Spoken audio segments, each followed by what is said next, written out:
Hello, everyone, and welcome. My name is Julia Mann, and I show people how they can live healthy, happy, sustainable lives by changing their habits and using cutting-edge products to help them age well. And today, I'm really delighted because I'm joined by Joan. Joan? You're not Joan, are you? It's James West. And James is the owner of Only Networking. And I'm really pleased to see you, James.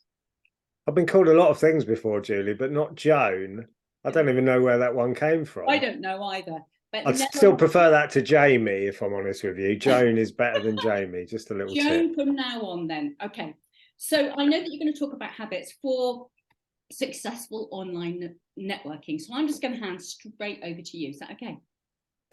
Why not? Let's do it. Oh, right. Is that my cue? That's your cue, Joan. Okay. Thank you very much, Jane. Right. Let's do it. Habits of a successful online networker. Networking's changed my life, Julie. Like, genuinely, I think there's two sides to networking. If you don't know what networking is, there's networking events. We're talking about business networking. That's what my business is. It's predominantly used as a way to get business. It's a way to connect with other business owners, have conversations with them, find business opportunities. That's very transactional. Why most of us go into it. But in terms of your kind of healthy habit mindset, networking does something quite profound if you do it the right way. It can lead to, it gives you a lot of ancillary things that are probably more important than getting business leads. Like, for example, friendships, connection, camaraderie, support, all things that when you run a business, you can lose, particularly when you run a business yourself. So my own personal experience was, I used to be a journalist. I set up as a freelance writer. I built websites. I could make money. I was crushingly depressed, like clinically very ill, because, and I didn't really realize this at the time, one of the things that I'd removed from my life this is stupid when I say it in hindsight, but I removed one of the fundamental things that was important to me, which was connection with human beings. I like people.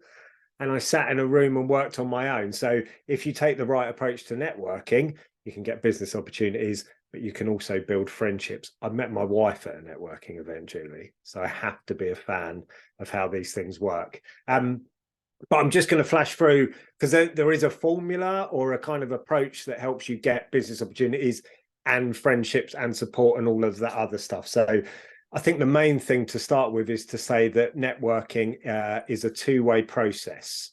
So the way I define it is that networking is about building mutually beneficial relationships. Just think about that for a second if you're watching this. Mutually beneficial relationships. A lot of people go to networking. A lot of people go online on social media because they've got an agenda. I want to sell something. I want attention. I've got something to sell you. And I expect you to then respond because I've put all this work into outputting something or paying to come to this networking event. Why have you got that expectation? We've all got it, but no one owes you anything at a networking event or online. So the way that you go about it is work on the principle of building mutually beneficial relationships. If you want people to help you, what are you going to do to offer help to them first?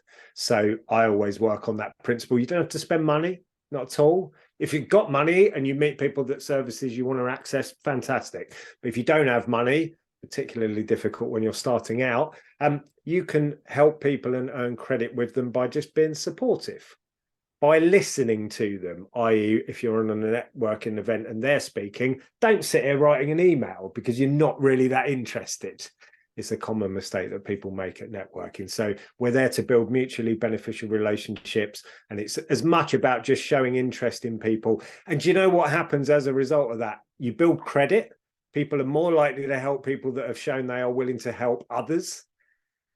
That's basic human nature. So use that to your advantage. But also by being a helpful person, you'll be remembered. Because sometimes networking relationships can take 10 years to pay off. They might not ever pay off. You may never get anything from that person.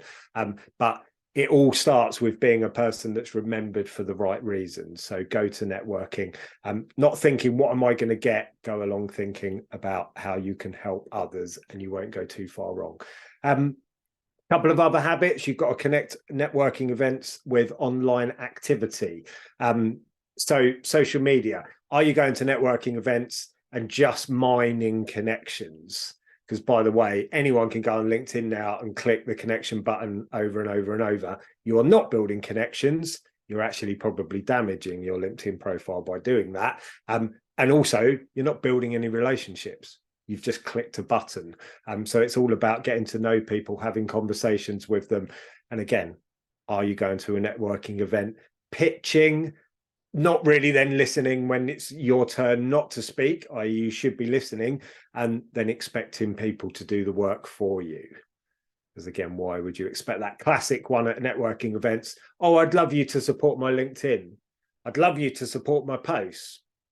But are you doing that for other people? Because of course you want me to do that, but are you doing that yourself? Because if you supported my stuff, funnily enough, probably more likely to pay attention to your stuff and help you in return. But that's having that right attitude.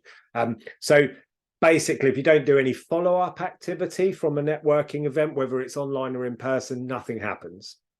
You've just turned up and you're just a name on an attendance sheet.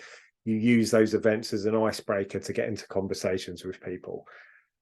Another tip, good habit, box off your time. Social media is probably the most efficient thing on the planet for wasting your time as a business owner. We'll see a pot of gold on social media. It's free. We can get all this engagement. Yeah, you can, but you've got to, again, exhibit the right behaviors on social media. You should spend, I would argue, more time engaging with other people's content than you do worrying about posting. Single most often asked question at networking events in my 5 years of Only is, what do I post to get more engagement? You don't need to. What you need to do is use other people's content, comment on that. That's the icebreaker to get into a conversation, because you're posting to get attention. Well, the best way to get attention is to give other people attention first. Another good thing that you have to do, I think, for good networking is nail your value. Or now how you describe the value that you bring to customers. So if someone asks you, well, what do you do? Who's it for? How's it going to benefit? How is it better than the Joe Blogs or the next company down the road? And you go, you're in trouble. Because that's going to show up when you go to networking, because you've got 30 to 60 seconds typically to kind of sell yourself. That's your pitch window. You have to be able to nail what is the value, who that value's for, and give people a guide on price, because that's a common one. Does it cost £10 or does it cost £10,000? If you don't give me a guide, I don't know whether I can access that service.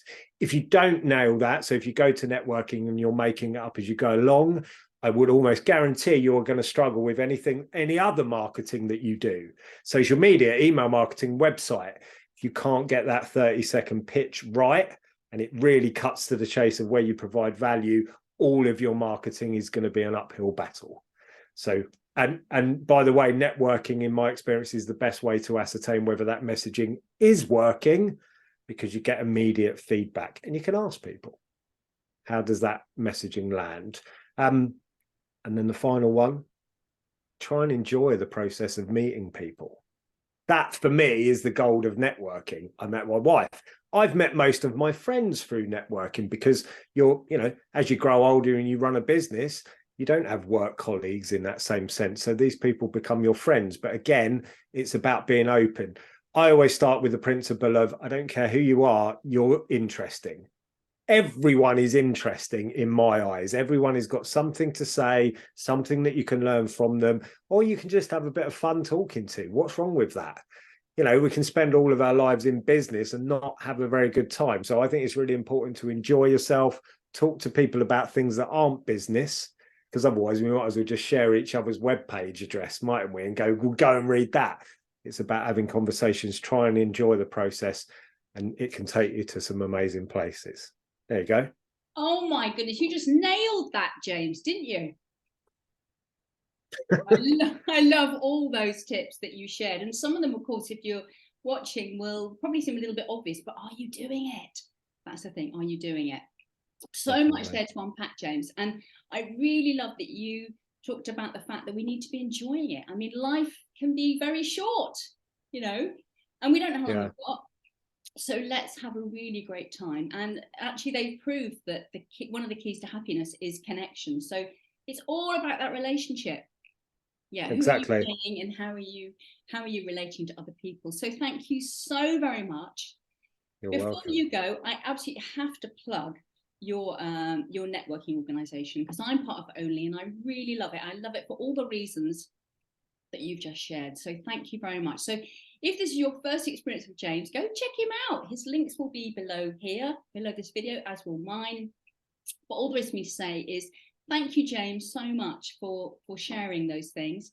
And thank you ever so much for watching. Thanks for having me.